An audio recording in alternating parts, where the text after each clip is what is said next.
Olá a todos, na aula de hoje nós vamos estudar funções de várias variáveis. Mais especificamente, vamos passar boa parte do nosso tempo, se não o total da videoaula, estudando funções de duas variáveis. Mas para estudar 3, 4, 5 ou N variáveis, boa parte dos procedimentos é análogo. Mas primeiro vamos para a definição de uma função de duas variáveis.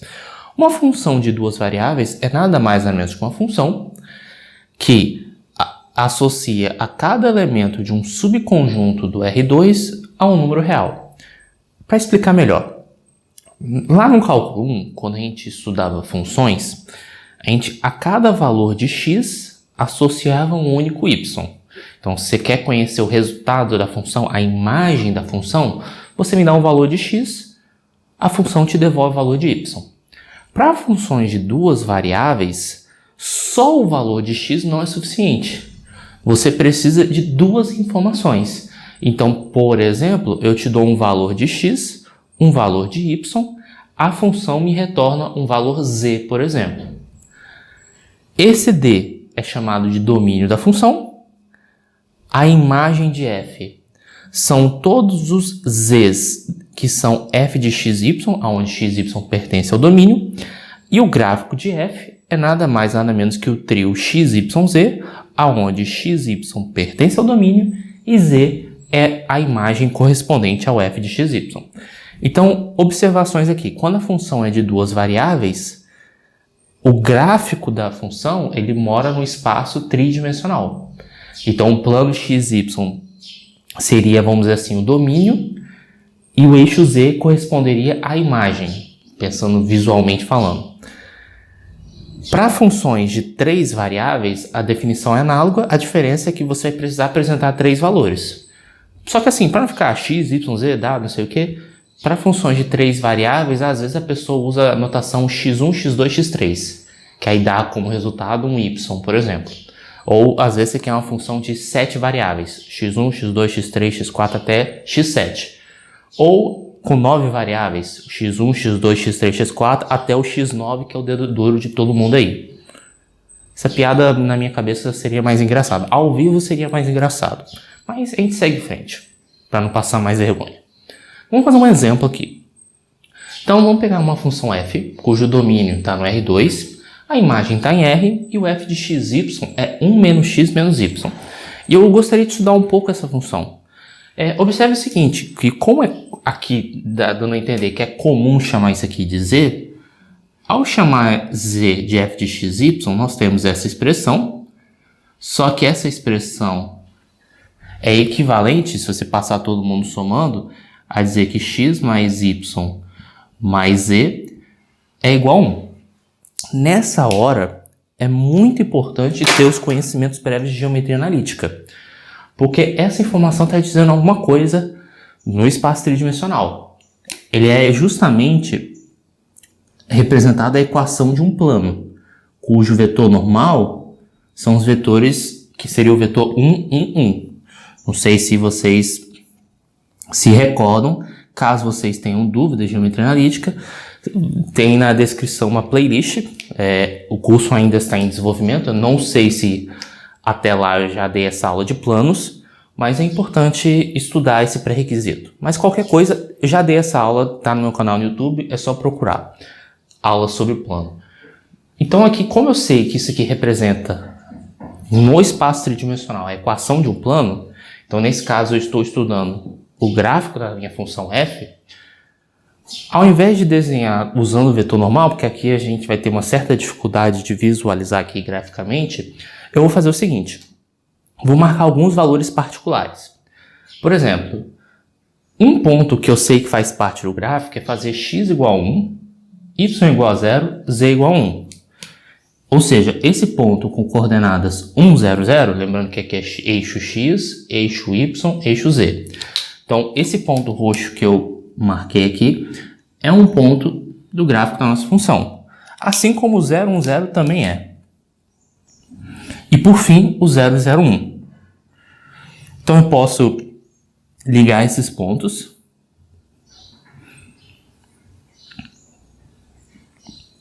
ligar esses pontos, se você tiver crédito. E este plano aqui, lembre-se que é para imaginar um papel aqui se estendendo para o infinito. Este plano aqui vai representar o gráfico da nossa função. Então, aqui nós temos o nosso primeiro exemplo de função de duas variáveis. Nessa hora também vale relembrar aqueles conceitos de quádricas. É muito importante reforçar esses conceitos. Então vamos para o nosso próximo exemplo. Então nosso próximo exemplo, f de xy igual a 1 mais x ao quadrado mais y ao quadrado. Então existem duas formas da gente atacar. Primeiro é substituindo f de xy por z e identificar que figura é essa. Mais uma vez, no caso, geometria analítica é fundamental para entender melhor como esboçar o gráfico para esse caso. Sugiro que assista a parte de aula de quádricas, parte 2. Na aula de quádricas, isso aqui é um exemplo clássico. Mas aqui eu vou explicar de uma outra maneira como esboçar o gráfico dessa função. Então, primeiro eu vou construir meu espaço tridimensional, né? Então, aqui é o eixo x, y, z. E é muito importante tentar, algebricamente falando, entender algumas propriedades. Por exemplo, se xy é igual a 0, z é igual a 1. Então, o ponto 0, 0, 1 é um ponto que faz parte do gráfico da nossa função. Agora a gente pode fazer projeções. O que eu quero dizer com isso? Se você deixa o x sempre igual a 0, e analisa apenas os valores de y e z, vou tentar reproduzir, acho que no vídeo não fica tão legal, mas vou tentar mesmo assim. Imagina a seguinte situação. Aqui nós temos o eixo x, o vermelho, o y é o roxo, o azul é o z. Se eu faço o x igual a 0, o que eu vou avaliar aqui, vamos dizer assim, seria um rabisco em cima dessa parede, vamos colocar assim, que seria a parede YZ. Quando eu faço o x igual a 0.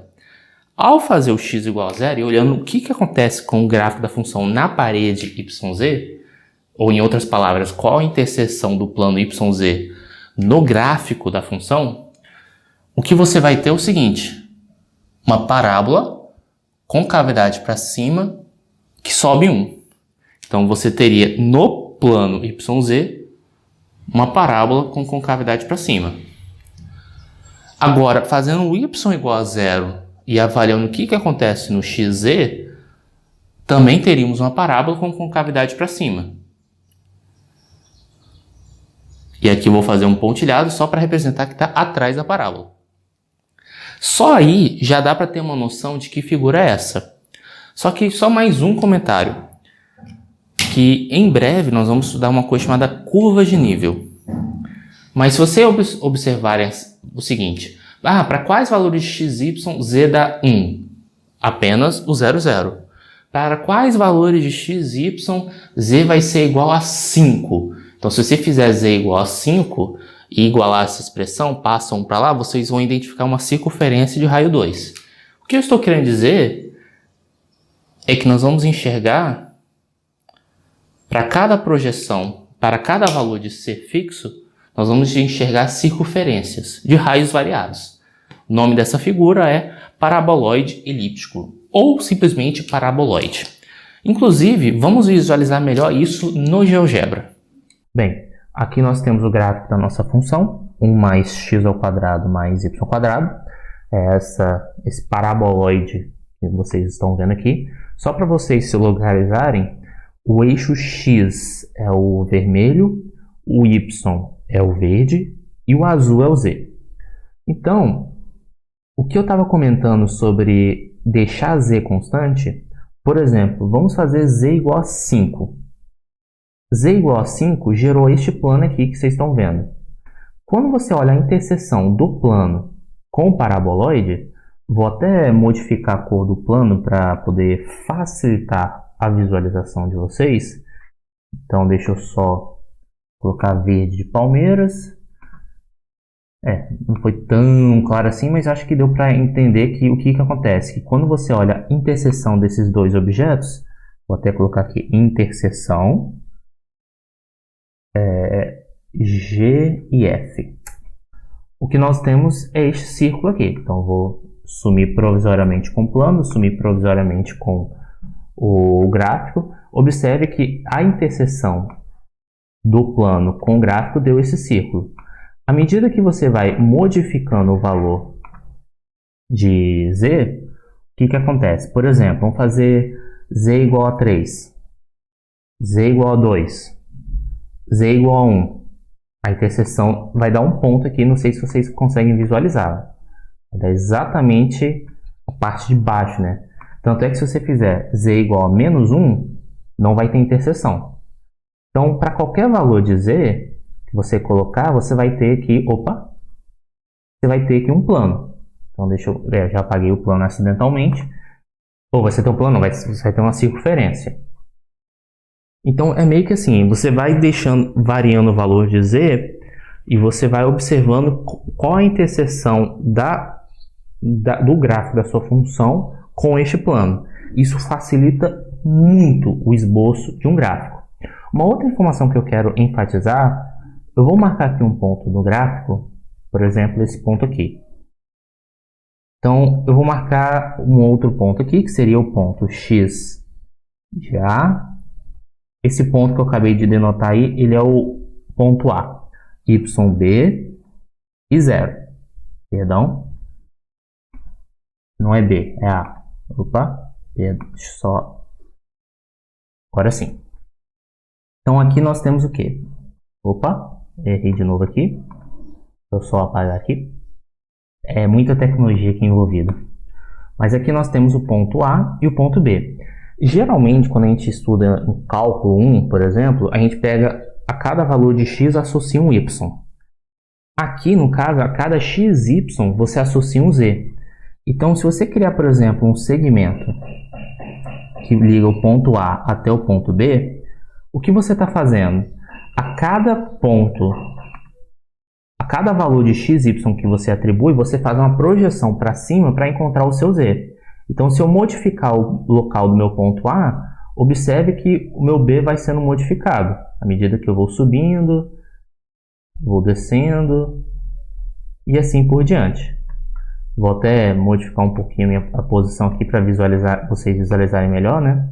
À medida que eu vou subindo aqui, eu observo que o B vai se afastando um pouco mais e assim por diante. Opa! E aí nós vamos fazendo esse movimento. Então, para cada ponto no plano XY, você sobe o Z. Claro, quando eu falo subir Z, estou assumindo que Z é positivo. Mas se você, por exemplo, trabalhar com outro gráfico, vamos supor que ao invés de ser, por exemplo, 1 mais x ao quadrado mais y ao quadrado, fosse, por exemplo, menos 1. Vou colocar aqui. Então, aqui nesse caso, existem valores aqui que o z vai dar negativo. Por exemplo, aqui embaixo. Vou tentar melhorar aqui a visualização. Opa! Não sei se está ficando claro para vocês, mas o B está aqui dentro, né? Porque o B está morando no plano XY, o A ele fica abaixo do plano XY. Então é basicamente assim que você enxerga graficamente as funções de duas variáveis. Você, a cada ponto no plano XY, você associa uma altura Z. É importante fazer essas projeções, que isso vai ser, inclusive, fazer Z igual a uma constante para ver o que acontece, mas isso vai ser tema da próxima aula. Então, agora, nós vamos partir para um próximo exemplo.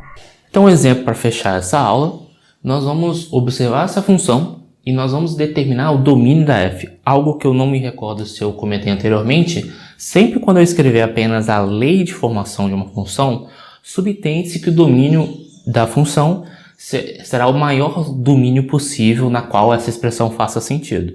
Por exemplo, aqui não faz sentido eu colocar x igual a 1. Então eu quero identificar aqui, dado essa lei de formação, qual é o maior domínio possível para a função f. E aí, de uma maneira, vamos dizer assim, um pouco mais informal, eu só vou chegar assim e dizer o seguinte, ó, eu tenho uma função, eu quero saber qual é o domínio da função. É uma linguagem informal, é só para não ser técnico demais. Então aqui nós temos duas restrições para essa função.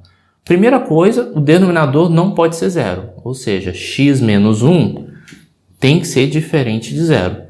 Mas para x menos 1 ser diferente de zero, a primeira restrição que nós vamos ter é que x deverá ser diferente de 1. Então, o domínio da função não pode assumir x igual a 1.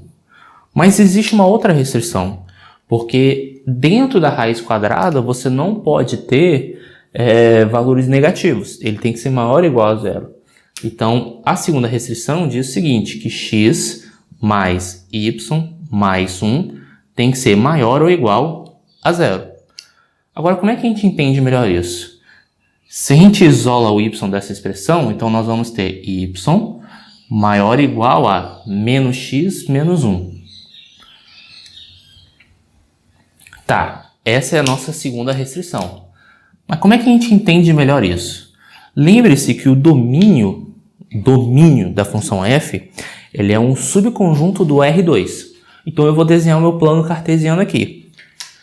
Então, desenhando o nosso plano cartesiano, aqui é o eixo x, aqui é o eixo y, e vamos para as restrições.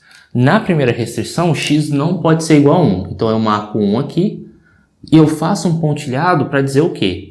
Que qualquer ponto nesse pontilhado não faz parte do domínio da nossa função. O próximo passo é entender que objeto é esse. Primeiro, se você troca o maior igual por igual, y igual a menos x menos 1, isso representa a equação de uma reta. Inclinação para baixo desce 1. Então seria uma reta mais ou menos por aqui, vamos colocar assim. Como pode ser igual a 1, então esses pontos da reta fazem parte do domínio, exceto esse cidadão aqui, porque aqui é x igual a 1. Só que existem mais valores, porque os pontos que estão aqui em cima dessa reta azul são os valores onde o y é igual a menos x mais 1. Mas eu quero não só o igual, eu quero maior igual. Então, se você fixa um ponto aqui no azul, você vai ter um valor de x e um valor de y. Como esse valor de y você quer que seja maior do que o menos x mais 1, então, não sei se vocês concordam comigo, mas eu tenho que aumentar o valor de y. Para aumentar o valor de y, ou seja, aumentar a coordenada y, eu tenho que subir. Bem, então se é para subir, então quer dizer que o quê? Que o nosso domínio está acima dessa reta. Claro, não pegando esse pontilhado roxo. Então, o domínio da nossa função está sendo representado por essa figura. Espero que tenha ficado claro essas manipulações de domínio, ter ficado clara a questão do gráfico. É muito importante treinar aquela parte de quádricas. Qualquer coisa estou à disposição e até a próxima.